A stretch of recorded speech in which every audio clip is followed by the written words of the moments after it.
A royal pavilion on the shoreline, a gathering fleet of wooden cogs, and an empire hanging in the balance. This deep water estuary provided an ideal geographical assembly point for medieval military campaigns. The mudflats here served as a vital naval staging ground for the Kingdom of England. I'm standing on the very spot where hundreds of medieval vessels once dropped anchor along the shore, creating a massive maritime base at the entrance to Harwich harbour just there. The broader political landscape of Europe was thoroughly destabilised by the outbreak of the 100 Years' War in 1337, as King Edward III aggressively pressed his legal claim to the French throne. The protected waters off Shotley Gate provided the exact logistical infrastructure needed to assemble hundreds of armed vessels from ports across East Anglia. Local maritime trade was entirely halted as every available shipwright and sailor was conscripted to serve the immediate military needs of the English realm.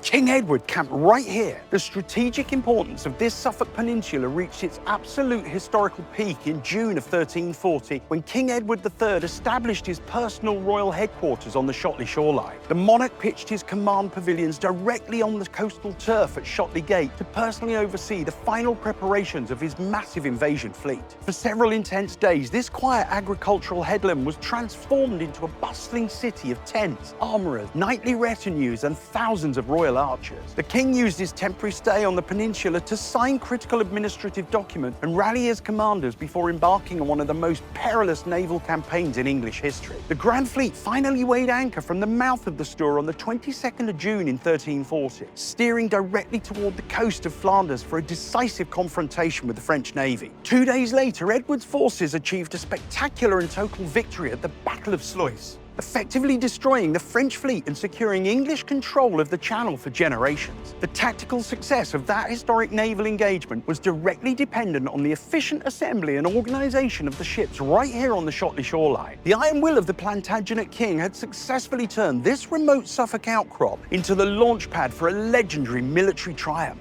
Today, no physical ruins of the 14th century royal pavilion remain on the headland, yet the profound strategic legacy of the area is well documented in state archives. The memory of Edward III's wartime encampment serves as an important reminder that this peaceful peninsula was once central to the geopolitical ambitions of the English crown. It stands as a brilliant example of how a quiet coastal village played a monumental role in shaping the medieval history of Europe.